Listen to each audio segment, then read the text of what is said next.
하나님 말씀은 구약성경 열왕기상 19장 1절에서 8절입니다. 먹이시는 하나님이란 제목으로 하나님 말씀 전하겠습니다. 이스라엘 아합 왕 때 엘리야 1명 대 이방 선지자 850명이 상대가 안 되죠. 갈멜산에서 영적 전쟁을 치렀습니다. 이방 선지자 850명은 바알을 섬기는 선지자 450명, 그리고 아세라 여신을 섬기는 400명의 그 이방 선지자, 그 850명 대 그리고 한 명 하나님의 선지자 엘리야가 이제 영적인 전쟁을 치르는 것입니다. 엘리야는 이방 선지자들에게 이렇게 말했습니다. 너희는 너희의 신을 바알이든 아세라든 그 이름을 한번 불러봐라.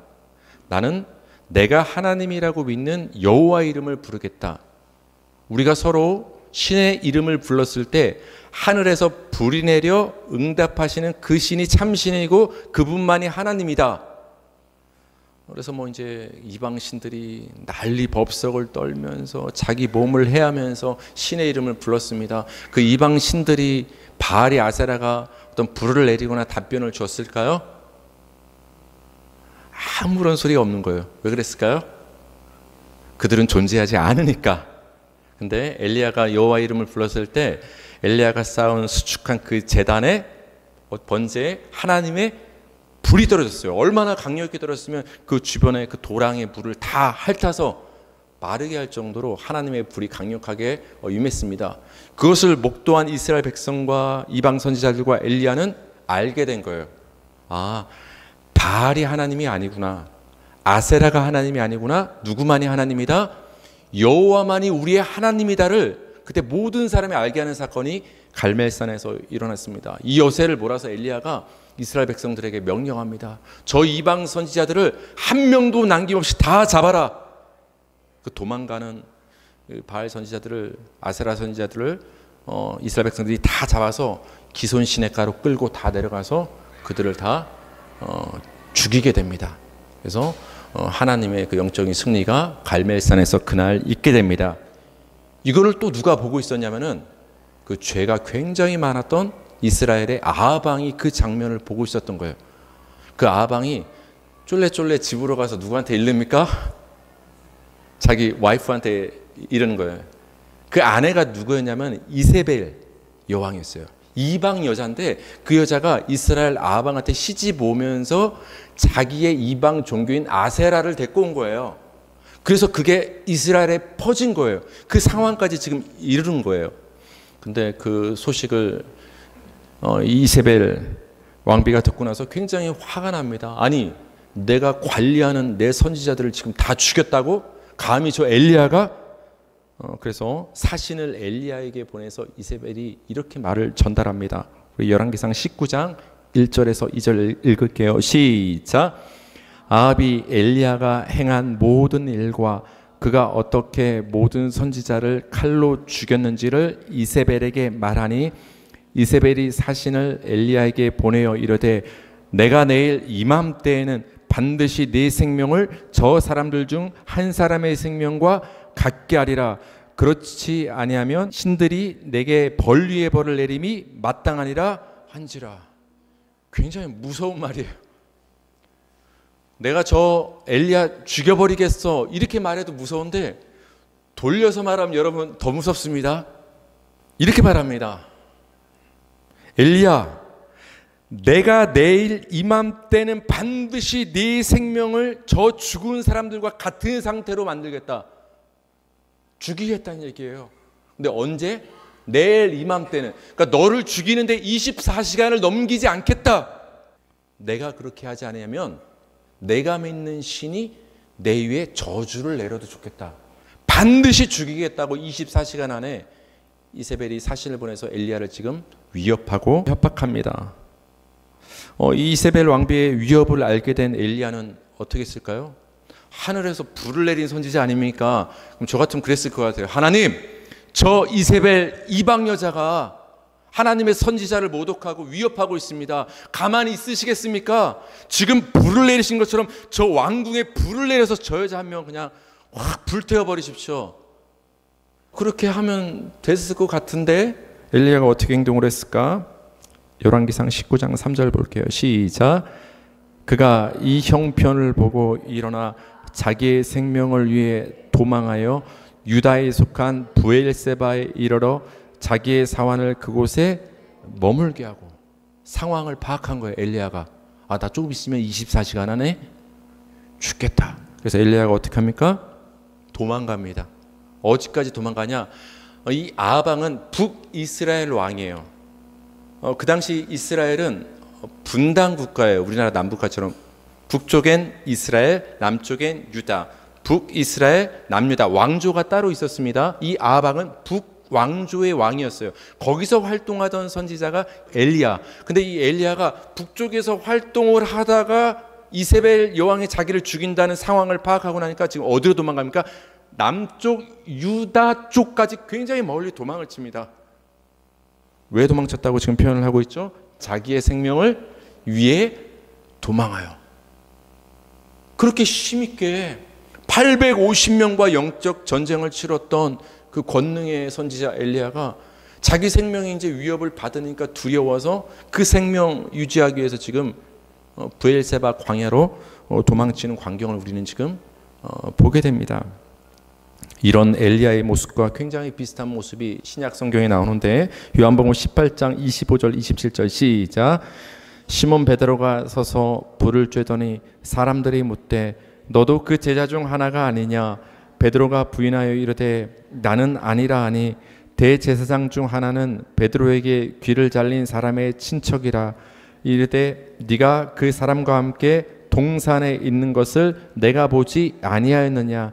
이에 베드로가 또 부인하니 곧 닭이 울더라. 여기는 지금 두 번째, 세 번째 부인하는 장면이 나오는데 그 앞에 한 번 더 부인했어요. 그러니까 베드로는 3번 부인했어요.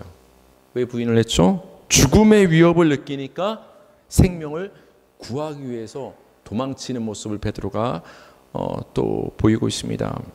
엘리야가 그랬던 것처럼, 베드로가 그랬던 것처럼 우리도 힘들면 때로는 도망가고 싶습니다.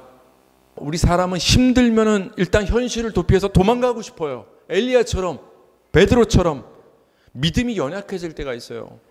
엘리야 얼마나 믿음이 충만한 하나님의 선지자였습니까? 베드로는 수석 제자로서 예수님의 그 이적을 다 옆에서 봤던 사람이에요. 여러분 그런 생각하죠? 내가 정말 하나님의 이적을 나한테 한 번만 보여주신다면 내가 제대로 믿겠습니다. 여러분 그럴 것 같습니까? 그렇지 않아요. 이스라엘 백성들이 광야에서 엄청난 이적을 날마다 보지 않았습니까? 근데도 날마다 원망하고 날마다 하나님을 반역하지 않았습니까? 그러니까 뭘 본다고 믿는 게 아니에요. 뭘 본다고. 베드로 오병이어도 경험한 사람, 예수님이 죽은 나사로도 살리는 걸 경험한 이 베드로가 지금은 두려우니까 믿음이 연약해지는 거예요. 이 엘리야, 베드로의 모습은 누구의 모습이라고요? 여러분의 모습인 거예요. 그걸 여러분 인정하세요. 내가 목사니까, 권사니까, 직분자니까, 신앙생활 이 정도 했으니까 내가 이렇게 연약한 모습을 보여야 될까? 내가 과연 정말 하나님을 믿는 사람인가? 아니, 하나님은 정말 계시는가 의심이 들 때가 있어요. 하나님이 계시다면 어떻게 이런 일이 일어나지? 나한테? 여러분 그런 원망하고 그런 의심들 때 솔직히 없었어요? 전 굉장히 많았거든요. 그 순간 여러분, 우리의 연약함을 우리는 똑바로 목도하고 인정할 수 있어야 되는 거예요. 엘리야의 모습에서, 베드로의 모습에서, 또 반대로 봤을 때 여러분, 누군가 옆에서 연약한 모습을 보이고 우리가 믿음이 없어 보이는 모습을 봤을 때 여러분 함부로 판단하지 마시기 바랍니다. 판단하시는 분은, 심판자는 오직 하나님밖에 없는 줄 믿으시기 바랍니다. 판단을 해도 하나님이 하시는 거예요. 우리가 그들의 믿음을 알 수가 없는 거예요. 저 사람은 왜 이렇게 지금 연약해 보이지? 그냥 박차고 일어나면 되는데 뭐 까짓거 저렇게 약해 믿음이 그래서야 되겠어? 그렇게 하지 마세요. 우리도 그럴 때가 옵니다. 그래서 우리는 이 엘리야와 베드로의 모습을 통해서 우리가 얼마나 연약한 존재인가를 좀 보기를 원합니다. 자기의 생명을 위해서 도망친 엘리야는 우리가 잘 알고 있는 로뎀나무 아래서 이제 등을 기댔는지 모르겠지만 거기에 주저앉아서 이제 쉬면서 결국은 하나님께 이렇게 한탄했습니다. 하나님께. 열왕기상 19장 4절 시작. 자기 자신은 광야로 들어가 하룻길쯤 가서 한 로뎀나무 아래에 앉아서 자기가 죽기를 원하여 이르되 여호와여 넉넉하오니 지금 내 생명을 거두시옵소서. 하나님, 이제는 더 이상 소망이 없고 바랄 것이 이제는 없습니다. 지금 내 생명을 거둬가 주십시오. 근데 그 엘리야가 그 생명을 본능적으로 살리기 위해서 이세벨의 위협을 피해서 도망갔던 그 엘리야가 이제는 낙심하여서 로뎀나무 앉아서 하나님께 한탄합니다. 하나님, 이제는 나를 죽여주십시오. 엘리야가 얼마나 지금 그 심정이 힘들고 어려운 상태에 있는가, 이 엘리야의 한탄을 통해서 우리는 충분히 짐작할 수가 있습니다. 자신이 처한 상황이 너무 힘들어서 하나님께 죽여달라고 호소했던 이 엘리야처럼 자신의 고통이 너무 커서 또 한탄하는 사람이 구약 성경에 또 나옵니다. 누굴까요? 우리 욥기 7장 15절 한번 보겠습니다. 시작. 이러므로 내 마음이 뼈를 깎는 고통을 겪느니 차라리 숨이 막히는 것과 죽는 것을 택하리이다. 차라리 숨이 막히는 것과 죽는 것을 택하리다. 그래도 사는 게 날 텐데 차라리 죽는 게 낫다. 이거 욥이 지금 얼마나 힘들다는 거예요. 그렇죠? 하루아침에 재산을 다 잃었죠. 세 자녀를 다 잃었죠. 옆에서 함께 위로를 해줄 그 와이프는 어떻게 했죠? 아내는 저주하고 조롱하고 욥을 떠났죠. 이런 욥의 상처 입은 마음에 소금을 뿌린 사건이 발생합니다. 세 친구가 욥을 신방한 장면이 나와요. 그 세 친구가 와서 욥한테 뭐라고 말합니까? 처음에는 좋게 말해요. 안 됐어, 욥, 안 됐어. 근데 결국은 그 세 친구가 계속해서 욥한테 하는 얘기가 뭔지 아십니까? 여러분, 그렇게 하지 마세요, 진짜. 근데 욥, 너 그럴 줄 알았어. 너가 잘못한 게 있으니까 이런 일이 벌어지지. 인과 응보야. 계속해서 욥을 정죄합니다. 근데 여러분, 욥이 특별한 죄를 지었기 때문에 욥에게 고난이 닥친 게 아닙니다. 그래서 우리가 우리 자신에게도 마찬가지지만 남을 바라보는 잣대에 있어서도 누군가 어려움과 고난을 당할 때 무슨 죄가 있어서 그럴 수 있어, 뭐 이유가 있어서 하나님한테 벌을 받는 거겠지, 그렇게 함부로 말하면 안 됩니다. 욥의 친구들이 욥을 찾아와서 그렇게 말했어요. 욥, 잘 생각해봐. 네가 지난날 하나님 앞에서 잘못한 게 뭔가가 있으니까 지금 네가 이렇게 됐지. 지금 위로받아도 모자랄 판에 지금 욥이 얼마나 지금 이 친구들, 세 친구의 이 말에 상처를 받았겠습니까? 그래서 욥이 너무 힘든 거예요. 다 잃은 것 때문에도 힘든데 이 친구가 찾아가서 자신에게 상처에 더 아프게 하는 그 친구들의 그 말 가운데서도 더 상처를 받고 이제 힘든 거예요. 그래서 욥이 이제 죽고 싶은 거예요. 그 고통에 대해서 욥이 이런 표현을 했어요. 내 마음이 뼈를 깎는 고통을 겪느니. 여러분, 뼈 깎아보신 분? 뭔지는 모르지만 굉장히 아프겠죠. 여러분, 이 표현을 쉽게 해석을 하면 뼈를 깎는 고통이라는 것은 너무나 고통이 너무나 심해서 이제는 뼈밖에 남지 않은 상태를 뼈를 깎는 고통이라는 거예요. 욥이 지금 그랬다는 거예요. 욥이. 그래서 차라리 죽는 게 낫겠습니다. 욥이 처한 상황이 얼마나 힘들면 하나님께 이런 한탄을 했겠습니까? 저도 말씀드린 적이 있는 것 같지만은 20년 전에 제가 처한 상황이 너무나 힘들어서 여러 일들이 한꺼번에 닥쳐서 하나님께 날마다 울며 부르짖었던 그 나날들이 있습니다. 그땐 저도 이제 전도사 시절이었는데 운행을 하면서도 이곳저곳을 오가면서 봉고차 안에서 굉장히 소리 지르면서 울면서 하루하루를 보내면서 결국은 제 입에서 나왔던 기도는 그거예요. 하나님, 처음엔 도와주세요. 처음엔 도와주세요. 근데 나중 가서는 하나님, 차라리 그냥 죽여주세요. 하나님, 죽는 게 낫겠습니다. 너무 힘듭니다. 그렇게 기도를 했던 기억이 납니다. 근데 아마 여러분도 한 번쯤은 없겠습니까? 그게 살면서 저보다 인생을 더 사신 분들은 살면서 한 번쯤 너무 힘들어서 하나님 그냥 차라리 죽는 게 낫겠습니다. 어떤 이런 욕과 같은 심정이 있었던 적이 아마 한 번쯤은 다 있었을 것 같습니다. 하나님 차라리 이러려면 데려가 달라고 울부짖은 적 있지 않겠습니까? 우리가 신앙은 있으니까 우리의 생명이 하나님의 것이니까 우리가 하나님께 그렇게 욥처럼 엘리야처럼 우리도 한탄한 적이 분명 있을 것입니다. 로뎀나무 아래서 하나님께 차라리 죽여달라고 부르짖던 엘리야는 이제는 지쳐서 잠이 들었습니다. 누워서 잠이 들었어요. 그때 천사가 나타났죠. 열왕기상 19장 5절에서 7절 읽겠습니다. 시작. 로뎀나무 아래에 누워 자더니 천사가 그를 어루만지며 그에게 이르되 일어나서 먹으라 하는지라. 본즉 머리맡에 숯불에 구운 떡과 한 병 물이 있더라. 이에 먹고 마시더니 다시 누웠더니 여호와의 천사가 또다시 와서 어루만지며 이르되 일어나 먹으라. 천사가 나타나서 엘리야를 어루만지며 깨웁니다. 엘리야 일어나라. 일어나서 먹으라.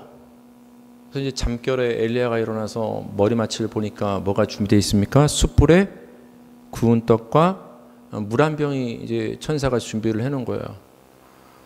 잠결에 먹었던 것 같아요. 숯불에 구운 떡과 물 한 병을 마시고서 다시 잠이 듭니다. 저는 이 장면이 굉장히 그렇게 와닿았어요. 물론 성경에 다 기록이 안 되었을 수도 있지만 그때 상황이 천사가 깨우니까 지쳐 잠들었던 엘리야는 그저 일어나서 잠결에 떡과 물 한 병을 마시고 바로 또 잠드는 장면으로 나와요. 이 장면을 그냥 드라마처럼 보면 그 생각이 드는 거예요. 떠오르는 거예요. 엘리야가 정말 힘든 상황이구나. 우리 어렸을 때 아기들 지쳐서 아파서 이렇게 잠들면 부모님이 그냥 재울 수 없으니까 막 깨우잖아요. 왜? 약 먹여서 재워야 되니까. 그런 적 한 번 다 있죠. 그럼 애가 막 잠결에 일어나서 막 짜증내면서 이렇게 먹고 어떻게 해요? 또 스르르 잠들잖아요. 그런 애기 모습 같은 거예요, 엘리야가. 그래서 저는 이제 이 장면을 보고 알았어요. 아, 엘리야 진짜 힘들구나. 얼마나 지쳤으면 이렇게 다시 또 잠이 드는가. 천사가 또 다시 왔습니다. 엘리야를 어루만집니다. 그리고 다시 말합니다. 일어나라. 그리고 먹으라. 여러분, 엘리야에게 천사를 누가 보냈습니까? 천사는 하나님이 부리시는 거죠. 하나님이 천사를 엘리야에게 보냈습니다. 그럼 여러분, 누가 지금 엘리야를 먹인 거죠? 하나님께서 천사를 통해서 지쳐 쓰러져 있는 엘리야를 숯불에 구운 떡과 물로 먹고 마시게 하나님이 지금 공급해 주신 거예요. 하나님은 지금 엘리야를 천사를 통해 찾아와서 야, 너 왜 지금 이러고 있어? 큰일을 해야 되는 네가. 너 정신 안 차릴래? 지금 잘 때야? 그렇게 책망하지 않으셨어요. 조용히 깨우면서 어루만지면서 엘리야 일어나. 일어나서 먹고 좀 마셔. 먹고 좀 기력 좀 회복해. 힘 좀 내.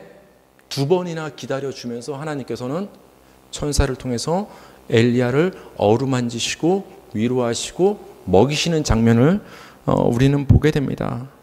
이 장면과 굉장히 비슷한 장면이 또 신약에 등장을 하는데요. 요한복음 21장 8절 9절 그리고 12, 13절 읽겠습니다. 시작.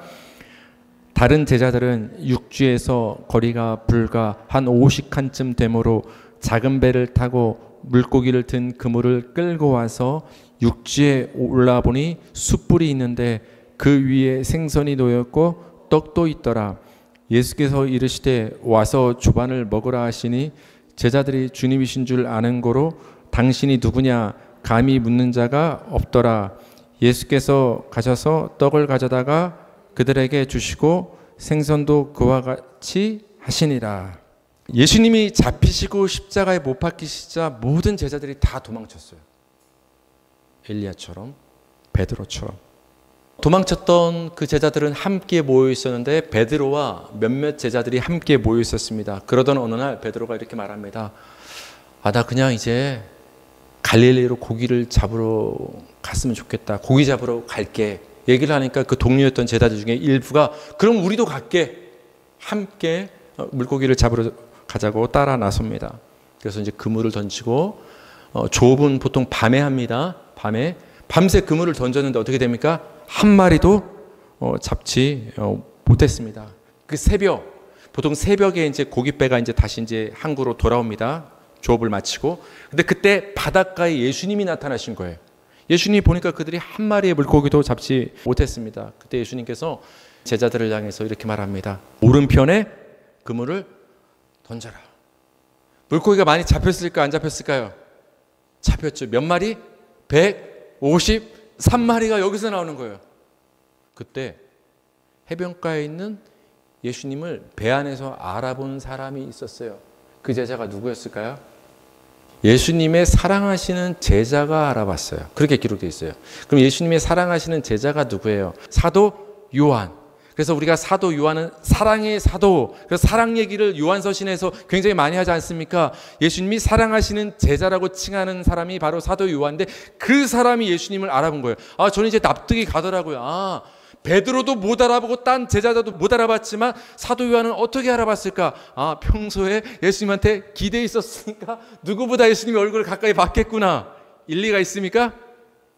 그래서 주님이시다 그렇게 소리를 지른 거예요. 그 얘기를 옆에서 같이 힘없이 터벅터벅 이제 철수하려고 준비했던 베드로가 들은 거예요. 베드로가 거기서 기겁을 합니다. 기겁을 하고 옷을 벗고 있었던 모양이에요. 잽싸게 겉옷을 딱 두른 다음에 물로 다이빙을 바로 합니다. 이제 물가에서 한 100m 안에 이제 점점 철수하는 가까운 상황이니까 아마 이렇게 빨리 헤엄쳐서라도 해안가에 있는 예수님을 확인하고 싶었던 모양이에요.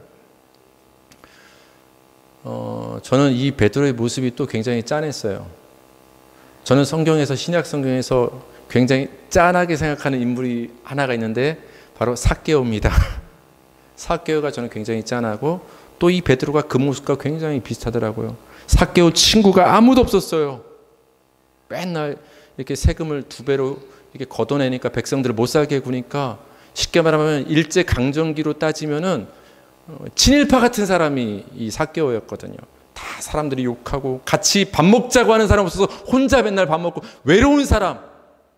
그래서 예수님이 여리고 지나갈 때도 키가 작아서 보지 못해서 어디죠? 뽕나무 위에 올라가서 예수님 지나가면 한번 얼굴이라도 봐야지 하는데 그때 예수님 지나가다가 그 삭개오를 어떻게 하죠? 예수님이 올려다 보시고 삭개오야 내려오라. 삭개오가 민기적거렸을까요? 급히 내려왔을까요? 전 그 장면이 너무 슬퍼요. 그렇게 기록되어 있어요. 삭개오가 자신을 내려오라는 예수님의 음성을 듣고 급히 내려갔다. 얼마나 목말랐으면, 얼마나 그동안 힘들고 외로웠으면, 아무도 나를 상대해 주지 않았는데 저렇게 인기 많은 예수님이 내 이름을 부르시고 나를 내려오라고 부르시니까 얼마나 기뻤으면 급히 내려가는 그 어른이 뛰어 내려가는 모습이 굉장히 전 짠하게 느껴졌어요. 근데 그 모습이 지금 베드로의 모습에서 또 느껴져요. 지금 베드로가 심정이 어땠을까요, 여러분? 베드로의 심리, 지난날 혈기 있고 힘이 있었던 베드로가 아닙니다. 예수님 3번이나 부인했던 이력이 있던, 도망쳤던 이력이 있던, 허풍 떨었던 이력이 있던, 거기다가 지금 밤새 그물을 던졌는데 아무런 한 마리 물고기도 잡지 못해서 굉장히 낙심한 상태. 지금 베드로의 상태는 말이 아닌 거예요. 근데 지금 누가 나타난 거예요? 예수님. 이거 어떻게 하는 거예요? 겉옷을 급히 그냥 입고서 그냥 물로 확 뛰어드는 이 모습은 삭개오가 예수님을 보고서 굉장히 반기는 모습과 굉장히 보면서 베드로의 모습이 좀 짠하게 느껴졌습니다. 베드로를 비롯한 제자들이 육지로 올라와 보니까 딱 뭐가 준비되어 있는 거예요? 조반, 아침밥이 준비되어 있는 거예요. 누가 준비했을까요? 예수님. 숯불을 얼마나 냄새가 쫙 이렇게 퍼졌겠어요. 숯불에 구운 떡을 준비하고 뭐 생선까지 구웠는지 모르겠어요. 그 빵과 그걸 딱 준비해놓고 베드로와 제자들에게 이렇게 말씀하십니다. 와서 먹으라. 예수님께서 그들을 지금 먹여주시는 장면이에요. 하나님께서 천사를 통해서 지친 엘리야를 숯불에 구운 떡과 물 한 병으로 먹고 마시게 공급하셨던 그 장면과 예수님이 지친 제자들, 도망갔던 제자들을 지금 숯불에 구운 떡과 물고기로 먹이시는 장면은 굉장히 오버랩되고 똑같은 장면이라는 생각이 드십니까? 예수님이라면, 여러분이 예수님이라면, 제가 예수님이라면 이랬을 거예요. 너 베드로 잘 걸렸다. 너 그때 도망갔지? 너 3번 부인한 거 내가 모를 것 같아? 예수님은 아십니다. 따졌을 것 같아요. 근데 예수님은 지난 날을 하나도 들춰내지 않았어요. 너희들 지난 날 왜 도망갔니? 왜 나 배신했고 부인했니? 너희들 제자들인데 여기서 왜 지금 복음 안전하고 왜 지금 물고기 잡고 있니? 왜 이렇게 낙심하고 있니? 예수님은 그들을 책망하는 대신에 그냥 묵묵히 조반을 준비해서 그들을 먹이셨습니다. 여러분, 하나님은 여러분을 먹이시고 위로하시는 하나님이심을 믿으시기 바랍니다. 시편 78편 24절을 보니까 그들에게 만나를 비같이 내려 먹이시며 하늘 양식을 그들에게 주셨나니. 여러분, 비같이는 굉장히 은혜되는 말씀이라고 했어요.